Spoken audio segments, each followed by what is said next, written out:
banyak sebenarnya suka, duka, orang kata seimbang. Sebab apa yang kita tengok dari segi ekonomi, pendidikan, pelajaran, kesihatan, anak-anak dah mula untuk duduk di rumah dan belajar dalam talian, manakala ibu work from home. Itu semua orang kata suka dan duka yang mana kita berjaya harungi pada 2020 ni. Ya, betul. Bagaimana kita melihat satu masalah itu sebagai cara untuk menjadikan diri kita maju ke depan ataupun kita nak jadikan masalah itu untuk kita terus mundur ke belakang. Ini nak kita kongsikan bersama dengan anda penonton-penonton wanita hari ini bersama dengan dua orang panelis kita yang telah pun berada di studio. Di sebelah saya kita bersama dengan Linda On. Apa khabar Linda? Alhamdulillah sihat. Alhamdulillah. Okey, dan sebelah Linda kita bersama dengan Profesor Dato' Dr. Muhammad Fazil Sheikh Din, pakar psikologi kaunseling UPNM. Apa khabar? Alhamdulillah, terima kasih.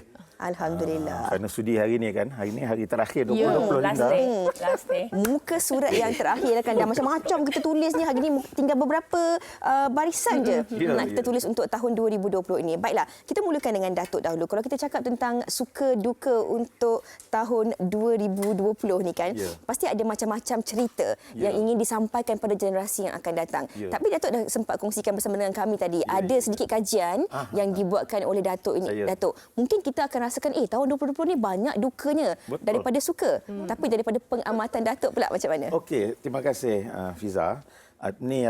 Memang hipotesis yang pertama bila penerbit bagi topik tu suka duka 2020 kan. Suka memang orang akan nampak kan banyak benda yang duka kan. Dengan lockdown sejak daripada Mac 16 Mac dulu sehinggalah sekarang ni kes mula-mula naik kemudian turun settle kemudian naik balik dan sekali ni beribu-ribu tau. Itu semua adalah merupakan peristiwa yang datang dan pergi. Jadi saya membuat hipotesis mengatakan bahawa duka mengatasi suka sepanjang 2020. Tapi saya sangat terkejut apabila saya survey kepada pelajar-pelajar, pelajar-pelajar mahasiswa universiti lebih kurang dekat 300 orang, ibu bapa mereka, kemudian orang-orang pencen, kawan-kawan saya, grup-grup saya, bekas-bekas guru kebanyakannya, daripada Maktab Gurau Mak Khalid Johor Bahru, awak punya kampung tu. Okey, saya tanya banyak kawan-kawan, rupanya suka lebih banyak daripada duka. Alhamdulillah. Jadi suka mengatasi duka. Jadi hipotesis saya itu salah lah. Duka itu sebenarnya 2020 adalah hanya sesuatu keterangan psikologi kaunseling mengatakan bahawa yang pertama masyarakat kita walaupun peristiwa duka itu berlaku, Linda, Fatin, Fiza dan sebagainya. Walaupun peristiwa itu datang, sebenarnya COVID, lockdown, aktiviti ekonomi dan sebagainya hanya merupakan peristiwa kepada kita. Di mana ia datang dan pergi. Okey, dia datang dan tetapi manusia kita memberi makna. Bermakna kesimpulan yang pertama, rakyat Malaysia berjaya memberi makna yang lebih positif kepada episod-episod duka-duka dan sebagainya. Itu nombor satu. Yang kedua, dia berjaya mengurus perasaan, menstabilkan perasaan dan dia absorb. Dia absorb dan dia melihat bagaimana peristiwa ini dah diuruskan. Tapi alhamdulillah kita punya masyarakat adalah pendengar yang baik. Kita hari-hari diberitahu oleh you all, media sosial, diberitahu oleh kerajaan dan sebagainya, norma baru dan banyak yang ikut. Maka kita berjaya mengurus emosi kita, menstabilkan diri kita dan kita ni orang kata just follow mengikut kepada sistem je lah yang ada. Kesan daripada situ kita berjaya mengurus kedukaan itu menukar. Ini yang ketiga pula. Yang ketiga saya nampak keupayaan kita untuk di dalam mengurus mental kita menukar katastrofi sesuatu yang buruk kepada yang lebih baik. Okey. Aktiviti ekonomi, banyak yang dibuang kerja dan sebagainya. Tapi banyak peristiwa-peristiwa yang menyeronokkan.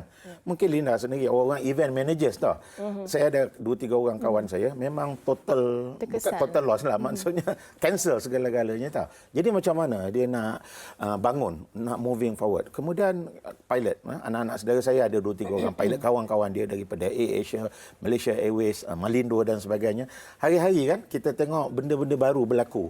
Meaning that mereka ini berjaya mengubah pattern yang negatif, peristiwa yang negatif, tetapi mereka mempunyai pemikiran yang positif, maka mereka berjaya menukarkan dan rupanya ada banyak potensi dalam diri mereka yang dapat rezeki yang tak sangka. Sembang dengan Linda tadi pun tiba-tiba je tak sangka dia punya perfume bau perfume dia tu. Mungkin Linda boleh kongsikan juga apa yang dikongsikan oleh Datuk tadi. Suka, di sebalik suka tu duka, di sebalik duka tu ada sebenarnya suka yang kita dapat daripada 2020 ni. Macam Linda, ada tak pengalaman suka dan duka yang mungkin bagi kesan yang sangat besar? Terus sakit hati awak tanya soalan. Saya rasa tahun 2020 ni hanya 3 bulan. Kita dapat enjoy yang 3 bulan. Pasti, Januari, lepas Februari, Mac. sekejap sangat. No, 2 bulan setengah. 2 bulan setengah. Tengah ya? tu tiba-tiba dah PKP. Dah PKP. Okey, saya rasa saya lebih banyak dukanya. Asyik. Saya rasa. Ya. Tapi sukanya saya belum cerita lagi. Okey. Waktu tu saya bawa balik Singapura. Betul-betul bawa balik Singapura. Singapura tengah high case time tu. Ya. Saya balik, saya terus on air. Bangunan ni, saya tengah on air. Ya. Bos datang. Kenapa you datang kerja? Buat you datang bawa penyakit, bawa COVID, dah kita semua terjangkit. Time tu I relax lagi, tak ada benda. Now you balik rumah, duduk 2 minggu kat rumah, quarantine. Time tu PKP belum start. Dia suruh I self quarantine balik rumah. Tengah quarantine, another show yang I punya, dia ada TV station yang jual-jual barang tu, dia pun telefon, Linda tak sambung. Padahal I baru sign ni. Linda, tak payah datang kerja sebab you pun kena quarantine. Tak payah sebab tengah PKP. Dan tiba-tiba besoknya PKP. Saya cakap, okay, I masih relax lagi. Okay, bagus juga 2 minggu dapat kat rumah ni. Kan gaji jalan, okay fine. Tapi seminggu selepas tu tiba-tiba datang sakit tekak. Saya kata, alamak. Time tu saya dah, okay, COVID ke ni? Kena COVID. Time tu sekeliling bercerita tentang COVID, tentang penyakit je. Dekat situlah mula saya dapat panic disorder.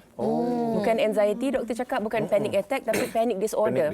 Panic disorder ni saya akan rasa macam takut, saya rasa macam nak mati, saya rasa seram, sejuk, tangan berpeluh, tangan sejuk, kaki sejuk, tiba-tiba rasa panas, jantung berdegup-degup, tak boleh tarik nafas. Ni masa tengah ni tiba-tiba ada benda di attack je. Tak boleh tarik nafas. Time tu rasa nak mati. Benda-benda macam gitu. So saya kena panic disorder, saya pergi klinik cakap you tak ada penyakit, you kena jumpa psikiatris. Psikiatris cakap yes, you ada panic disorder. Dia bagi ubat, saya tak makan ubat, cuma dia cakap relax, tenangkan diri dan sebagainya. Saya start tenangkan diri. Cuma dia akan tak kena panik tu bila solat, baca Quran. Hilang benda tu semua. Dan kat situ saya dah rasa macam, oh ini penyakit yang paling teruk saya pernah alami dalam hidup. So, tapi yang sukanya pula, dalam pada saya kena panik tu, saya buat sesuatu yang hayalkan saya tau. Saya hayalkan diri saya pasang zikir, saya buat minyak wangi, saya tuang setitik bau. Tak boleh, tuang lagi, buat lagi yang baru. Saya hayal. Time tu takkan kena, dia tak akan kena. Oh, stop aja buat minyak wangi tu. Sekejap, dia occupied tu. Kita pemikiran occupied. Stop aja buat minyak wangi tu, sekejap lagi kena balik. Kena balik. So saya cakap ini bukan penyakit tau. Kalau kena setakat 15 minit, sesak nafas 15 minit, lepas tu boleh main lari-lari dengan anak, this is really something inside, mental kan. So saya tukar saya pemikiran tu, saya buat perfume dan saya share kat Instagram. Ini bahagian sukanya pula, bila saya share kat Instagram, orang macam, Linda jual lah. Dah tak pasal-pasal tahun 2020 jual perfume. Alhamdulillah. Tidak ada dalam perancangan langsung. So dekat situ saya nampak dukanya, orang kata blessing in disguise. Ada rahmat di sebalik setiap kejadian dan sekarang ia jadi satu perniagaan untuk saya. Alhamdulillah. Ini juga berbalik kepada apa yang Datuk kongsikan tadi, bagaimana untuk kita berjaya mengurus perasaan kita. Itu yang dilakukan oleh Linda. Kadang-kadang dah dapat juga bantuan daripada mereka yang pakar. Tapi bagaimana kita sendiri untuk mengurus keadaan, perasaan, tekanan yang ada ketika itu. Saya kira bukan Linda sahaja, tapi mungkin ramai dalam kalangan penonton-penonton kita mengalami masalah sama. Mungkin ada yang dah merancang nak meneruskan perkahwinan, perkahwinannya terbatal ataupun terputus di tengah jalan. Ada yang terpaksa melalui proses perceraian. Ada ibu ataupun pasangan yang mungkin tak berkesempatan untuk berjumpa dengan suami yang berada di luar negara selama setahun tempohnya. Bersalin sendirian, mengandung sendirian. Ini mungkin juga memberikan tekanan, dan bagaimana ini juga boleh kita masukkan dalam suka duka tahun 2020 ini, bagaimana mereka mampu mengawal perasaan. Itulah pada pandangan kita ahli kaunseling psikologi kan, kita melihat apa yang berlaku itu adalah peristiwa macam Linda kan. Apa yang berlaku itu adalah satu peristiwa kepada dia, tiba-tiba je dia datang panic attack dan sebagainya kan. Itu datang dan pergi kan. Bagaimana dia memberi makna. Apabila dia mengambil tindakan menghayalkan diri dia dan sebagainya, menzikir, solat dan sebagainya kan, itu dapat mengurus diri dia. Itu satu contohlah yang kita nampak depan mata. Tapi ada banyak lagi contoh-contoh luar sana. Kita lebih lihat kepada itu semua adalah peristiwa. Contohnya apabila kita kehilangan kerja, apabila kita kehilangan tak boleh nak berkahwin, kita tak kehilangan macam-macam hilang kan. Memang banyak kehilangan sebenarnya. Hilang kebebasan. Hilang kebebasan. So itu semua adalah peristiwa. Tetapi saya begitu gembira kerana kebanyakan rakyat Malaysia ni kan, dia belajar dia cepat belajar. Kita belajar bagaimana kita nak mengurus. Di sini saya nampak manusia bermasalah apabila kita tidak ada kemahiran. Satu, macam mana nak mengurus benda macam ni. Okey. Yang keduanya, kita tidak ada ilmu. Ilmu dengan kemahiran benda yang sangat penting. Okey, ibu bapa, anak-anak dulu pergi ke sekolah. Dulu school based learning. Sekarang ni family based learning. Ibu bapa kena take over, okey. Tetapi ilmu dan juga kemahiran yang ibu bapa tu ada, dia cepat-cepat tahu. Walaupun dia popek, dia menyalahkan cikgu, dia menyalahkan kerajaan, dia menyalahkan menteri dan sebagainya, tapi dalam masa yang sama dia mencari kemahiran-kemahiran untuk nak mendidik anak dia. Okey. Maka apabila masalah datang, mula-mula dia akan rasa resah, gelisah. Memang dia akan memberi makna yang negatif. Apalah ini semua benda yang duka. Tetapi apabila dia berusaha sendiri, mencari ilmu yang baru, mendapat kemahiran yang baru dan kongsi pengalaman-pengalaman baru, maka dengan ilmu baru, kemahiran baru, pengalaman baru kan, dia satu ibu bapa yang baru. Saya punya anak saudara saya banyak dalam konteks macam ni tau. Dia kata I can teach maths dengan pakcik, tetapi BM English tak boleh. Dia pening kepala. Kan? So saya bagi tahulah ini pedagoginya dan sebagainya. Oh, dia kata ya ke. So dia dapat. Then after that dia rasa happy because dia dapat the new knowledge. Selama ni dia tak pernah kasar. It take things easy. Dia hanya memandang mudah untuk nak mendidik anak. Fatin dia memandang mudah. Dia just tengok macam tu je Fiza, kan Linda so you dapat ilmu baru. Macam dia lah, dia mencuba-cuba tu ilmu baru. Dan dia dapat kemahiran baru. Dia tahu percentage mana minyak ni nak campur dengan ni dan sebagainya. So daripada bila dia banyak pengalaman, dia tanya kawan-kawan dan sebagainya. Ini 3 perkara yang manusia mesti ada. Okey. Kita nak sambung sebentar lagi, Datuk. Kalau kita lihat inilah sebenarnya hikmah juga di sebalik segala dugaan yang berlaku ini. Tapi sebelum tu Fatin, kita nak dengar pendapat orang ramai berkenaan suka duka 2020. Saksikan.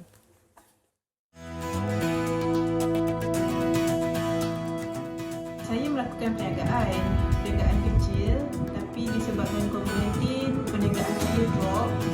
Dulu saya rasa putus asa sebabkan COVID-19 ni. Saya ingat memang nak ada orang beli lah.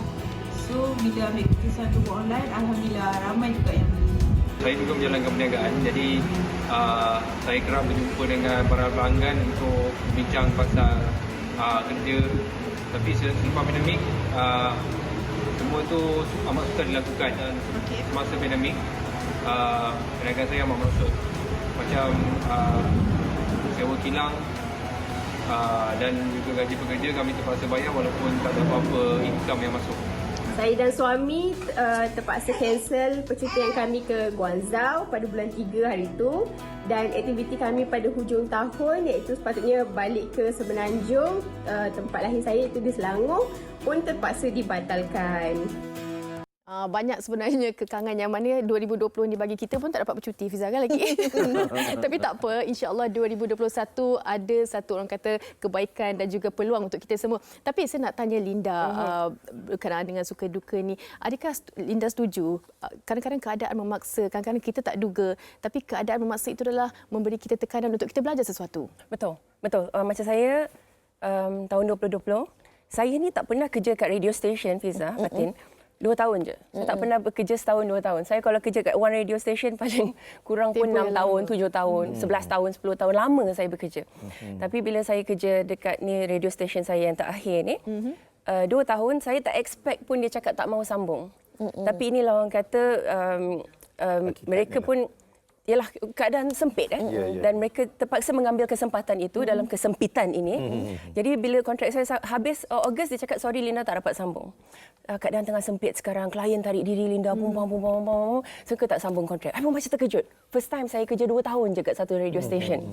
Dia tak nak sambung kontrak saya, fine. Ada satu lagi TV ni dia stop my kontrak pada baru sign. Okay, Linda kita tak sambung. So itu dah income saya dah terganggu. Restoran saya pula, orang tak boleh datang duduk. Orang hanya boleh bungkus. Lepas tu semua orang meniaga makanan sekarang. Dekat rumah pun buat makanan, ada buat food delivery. Saya bersaing dengan ramai orang. Perniagaan kat restoran contohlah, katalah satu hari 1,000, hari waktu PKP awal-awal tu dapat 200, 150. Bayangkan tak dia punya percentage. Saya bagi contoh saja. So bayangkan kalau 10,000 dapat berapa?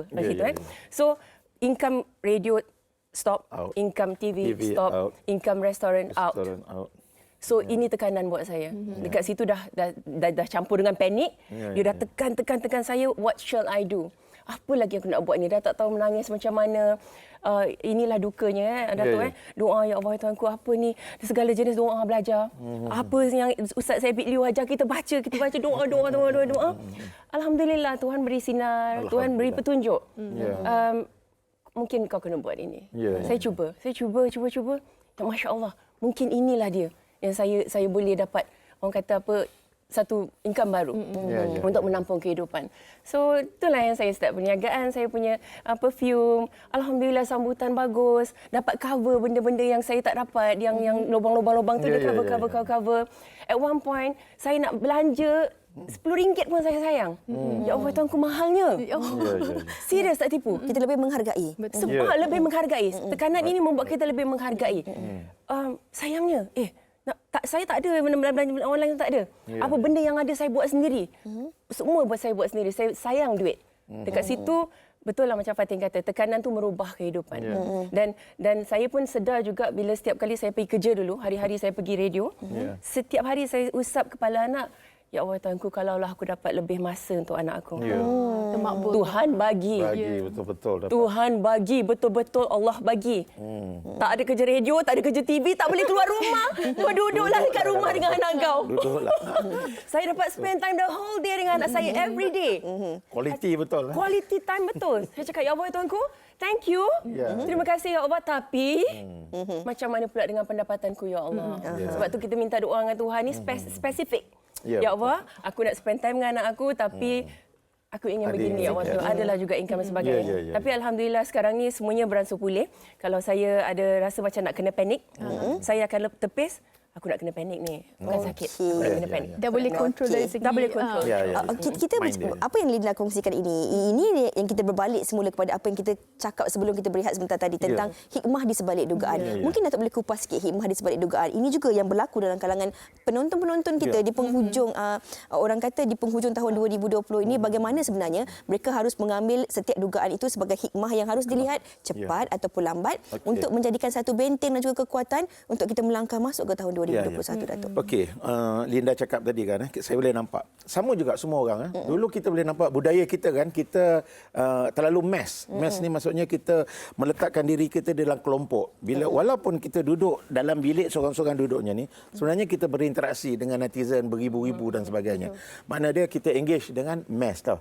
Sekarang ni kita dah patah balik. Sejak daripada COVID ni saya nampak kita dah patah balik kepada diri kita kan. Kita ni ibarat lapisan kulit bawang. Kita banyak bercakap tentang lapisan 5, 6, 7 tu Linda atau yang luar. Sekarang ni kerana COVID kita dah masuk ke dalam. You dah spend quality time. Dia minta doa untuk anak dia. Selama ni, dia hanya assume bahawa anak dia akan ada dekat situ, anak dia akan duduk berbincang dengan dia dan dia akan ada masa untuk anak dia. Tetapi tidak ada internalization berlaku. Hari ini Alhamdulillah yang saya nampak yang boleh diambil oleh wanita-wanita hari ini, keluarga yang ada pada hari ini, institusi komuniti, bahawa proses internalization itu adalah sangat penting. Bermakna kita melihat kepada diri kita. Everything is now, COVID ni sebenarnya melihat kepada diri kita. Contoh yang saya nampak kan, banyak orang mengatakan bahawa kes bunuh diri meningkat, kes perceraian meningkat. Sebenarnya bila kita compare tak seteruk semasa biasa dulu. Kan? Dia tidak tinggi sangat. Dia ada tetapi dia tidak tinggi. Okey? Kerana apa? Kerana apabila seorang itu nak mendera dan sebagainya, sebab dia too close. Apabila dia hari-hari tengok anak dia, hari-hari tengok isteri dia, kalau dulu dia take things for granted, dia balik dia pukul di bini dia. Pada hari ini apabila dia tengok depan mata dia anak dia dan sebagainya, dia nak mengambil tindakan pun dia berhati-hati. Okey, dia nak melapaskan cerai ke apa-apa, dia lebih berhati-hati. Sebab apa? Sebab saya rasa itu satu kes seorang individu yang dia membuat internalization. Sama juga yang lain-lain. Okey, kita boleh nampak semua orang balik kepada diri dia, balik kepada hubungan dia dengan apa? Dengan Allah. Okey, banyak aktiviti mengaji. Saya punya grup pun dulu kita dah habis khatam dulu macam awak lah, sekolah agama kan. Ini di Jahanam ni. Johor di Jahanam dah boleh jadi ustazah. Betul. Sekolah agama. So apa yang berlaku berlaku adalah dia dah berlaku internalization dekat situ kan. Bermakna kita dah balik mengaji, zikir dan sebagainya. Yang selama ni kita banyak bercakap tentang benda-benda luar atau benda-benda yang jauh, okey, dengan masyarakat dan sebagainya. Ini yang bagus. Selama 9 bulan, mungkin dalam beberapa bulan lagi kita ada lebih banyak kepada proses internalization. Okey. Lepas ni kita menggunakan, jangan tinggalkan. Okey. Untuk pengalaman COVID ni jangan lupa bahawa diri kita adalah sangat penting. Dalam diri kita ada potensi, dalam diri kita ada banyak bakat-bakat yang ada. Okey, selama ni kita hanya sedar 1/10 saja. Just like the tip of iceberg Linda. Okey, dia satu ketul ais tu kita hanya nampak 10%. Okey. COVID kita dah dapat another 90%. InsyaAllah. Dan kalau kita tengok Prof Linda dan juga Fiza, apa yang berlaku 2020 ni setuju saya katakan yang mana kita ada banyak sebenarnya bakat dan juga peluang yang kita tak nampak. Betul. Dan bagaimana agaknya untuk Linda sendiri melihat kepada 2021, adakah kita akan orang kata dapat lebih baik dalam kita mengawal emosi walau apa pun kita punya cabaran? Azam ni tu. Tahun 2020 saya selalu anggap tak wujud. Serius. Bila orang cakap 2020, does it even exist? Macam tu je. Akan tanya macam, what? Dia wash. 2020 macam itu je. Gitu. So, saya betul nak lupakan tahun ini, tahun baru, walaupun kita kehidupan dalam norma baru, kita pun dah terbiasa berbulan-bulan. Saya harapkan supaya tahun baru ni, segala apa yang terjadi pada tahun 2020, yang segala duka tu, kita tolak tepi, kita tinggalkan. Kita selalu dengar apa yang terjadi tahun lepas, kita tinggalkan. Kali ini betul-betul saya nak tinggalkan. InsyaAllah. Sebelum ni saya tak pernah tinggalkan, saya bawa. Carry forward. Kali ini I really want to forget it. Tinggalkan betul-betul. 2021 pun cantik pun nombor ni kan, 1 kat belakang kan. First, number 1. Kita mulakan hidup baru. Kita dah diajar dengan tekanan. Kita telah diasak. Kita telah diasak oleh satu dunia, bukan satu Malaysia saja. So kita dah sepatutnya menjadi lebih kuat. Lebih kuat, lebih berani menghadapi kehidupan ni. So 2021, I think insyaAllah azamnya lebih berjaya, lebih maju, lebih sihat, lebih kuat segala-galanya untuk semua juga. InsyaAllah. Amin. Retweet orang kata. Okey, Datuk, mungkin boleh kongsikan kepada penonton yang mana mereka memerlukan kekuatan walau apa pun yang dikongsikan Datuk tadi, mungkin mereka dapat. Tapi bagaimana untuk mereka terus, okey, kita tinggalkan 2021, kita nak mulakan tahun baru dengan suasana baru walaupun dalam norma baru, kita boleh sama-sama. Secara ringkas ni, Datuk. Secara ringkas, tip saya. Peristiwa sentiasa berlaku. Apa yang berlaku 2020 akan terus berlaku pada 2021. Apa yang kita dah belajar daripada 2020 selama 9 bulan seperti Linda kan. 3 perkara kita dah belajar. Yang pertama, banyak ilmu-ilmu baru yang kita belajar. Bahawa diri kita ada bakat, ada potensi dan sebagainya. Yang kedua, kita ada kemahiran. Bagaimana kita belajar untuk nak mengurus diri. Macam Linda, dia ada panic disorder dan sebagainya. Dia dah ada kemahiran. Okey, kemahiran-kemahiran dia boleh gunakan. Orang lain pun sama juga. Yang ketiga, pengalaman-pengalaman. Ada banyak pengalaman daripada PKP kepada PKPB, PKPD, macam-macam PK tak apa. PKlah sendiri. Itu semua adalah pengalaman-pengalaman. Ini dia. Dengan ilmu yang kita dah dapat, dengan kemahiran kita dah dapat, dengan pengalaman kita dapat, sebenarnya kita dah layak untuk dapat ijazah graduasi. Besok kita dapat graduate sijil tu bahawa kita lulus. Hidup di dalam suasana COVID, di dalam suasana norma baru ni, maka besok kita langkah dengan ilmu yang baru, dengan pengalaman yang baru, dengan kemahiran yang baru yang dah kita ambil. Dengan Sila senyuman. hadapi. Ya, dengan senyuman kita hadapi. Sebab banyak orang tanya, kalau kita datang balik PKP dan sebagainya, saya kata no worry. Dulu betul, bila PKP semua orang tak tahu what is PKP, panik dan sebagainya. Hari ini bila PKP we can imagine what to do. Just nothing. InsyaAllah. Dan saya kira apa saja perkongsian daripada Datuk dan juga Linda itu tadi sedikit sebanyak bukan saja berkongsi pengalaman tapi juga memberi semangat kepada penonton-penonton kita yang mungkin melalui pengalaman ataupun fasa dugaan yang lebih kurang sama. Tapi apa yang Datuk rangkumkan tadi, insyaAllah esok kita akan mulakan dengan ilmu yang baru, kemahiran yang baru, pengalaman yang baru, kerana kita telah pun belajar daripada peristiwa yang sememangnya akan sentiasa berlaku selagi kita bernafas, insyaAllah. Okey. Semoga apa yang dikongsikan hari ini Fatin sedikit sebanyak dapat memberi manfaat yang berguna untuk sama-sama kita membuka lembaran baru untuk tahun 2021 nanti. Kita nak ucapkan terima kasih kepada Linda dan juga Datuk. Hari ini hari terakhir. InsyaAllah kita jumpa lagi tahun depan. InsyaAllah. Selamat tahun baru. Selamat tahun baru.